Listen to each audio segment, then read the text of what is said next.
అనేక తెలుగు ప్రభ ఆవిష్కరించిన అనేక సంచిక ఆవిష్కరణ జరిగింది. సో ఈ ఆవిష్కరణకు చాలా పెద్ద ఎత్తున కవులు వచ్చి ఆవిష్కరించారు.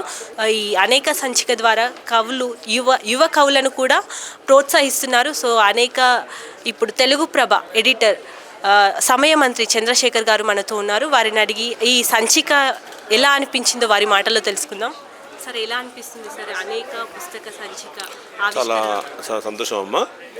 ఇదేంటంటే అనేక అనేది యాక్చువల్గా తెలుగు పత్రికల్లో ప్రతి సోమవారం వచ్చే ఒక పేజీ, యాక్చువల్ సాహిత్య పేజీ ఇది.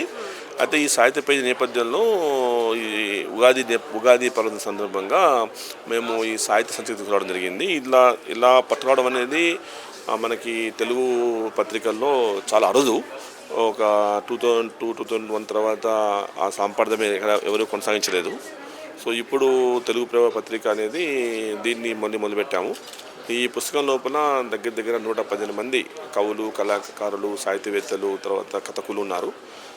అవన్నీ కూడా కొత్త కథలే. ఇందులో సామాజిక అంశాలు ఉన్నాయి, రాజకీయ అంశాలు ఉన్నాయి, సాహిత్య అంశాలు ఉన్నాయి, అట్లా రకరకాల విశిష్ట వ్యక్తుల ఇంటర్వ్యూస్ ఉన్నాయి. ఇవన్నీ కూడా ఒక సంకలనంగా అన్నిటికీ వేదిక ఇది. ఇలాంటివి జరగడం చాలా అరుదు. ఇది ఈ అనేక పాఠకులు మెప్పిస్తుందని ఈ పుస్తకం ప్రచురణ పొందని ఆశిస్తున్నానమ్మా. సార్, తెలుగు ప్రభ అంటే ఏ పార్టీకి కానీ ఏ కార్పొరేట్ కంపెనీకి కానీ వత్తాసు పలకదు. సో తెలుగు ప్రభ ద్వారా మీరు సమాజానికి ఇచ్చే ఒకటే అమ్మా, ఇవాళ రేపు పేపర్ నడపడం అంటే ఒక చాలా కష్టమైన విషయం యాక్చువల్గా. అయినా మేము ఒకటే నిర్ణయం తీసుకున్నాం. ఏ పొలిటికల్ పార్టీకి మేము వత్తాసు పలకము, ఏ పార్టీకి మేము లేము, ఏ కార్పొరేట్ రంగం మేము లేము. మనంతా ప్రజా సమస్యల గురించి ఆలోచిస్తున్నాం. జనం కోసం మేము జర్నలిజం చేస్తాం. అదే చేస్తున్నాం, ఇంకా చేస్తాం కూడా. ఏ వార్తలైనా, ఏ ఇష్యూ అయినా మీరు మాకు పంపించండి, మేము దాన్ని టెలికాస్ట్ చేస్తాం, పబ్లిష్ చేస్తాం. సార్, ఇప్పుడు ప్రస్తుతం యువ కవులు అంతా కూడా మనకు సోషల్ మీడియాలో కమెంట్స్లో కనిపిస్తున్నారు సార్. వారిని ఎలా బయటికి తీసుకొస్తారు సార్?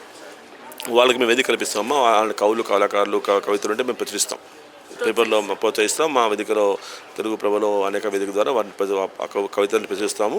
వాళ్ళకి మేము సరైన వేదిక కల్పిస్తాం.